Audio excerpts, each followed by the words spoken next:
Patty brought him some honeydew seeds.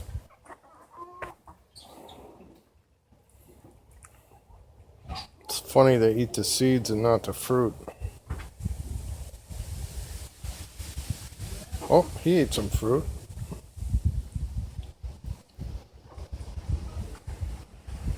She. Oh yeah. Good stuff.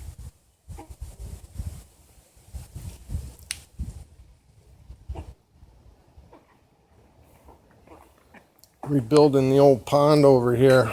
Got our under gravel filter going in and some new rocks.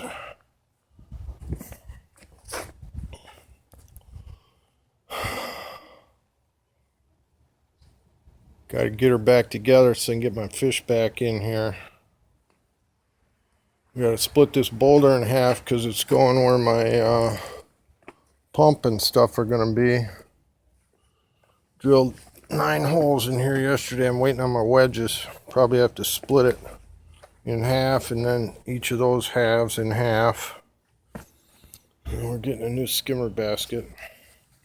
Get this rocked in and then I'm going to dig that one out of there.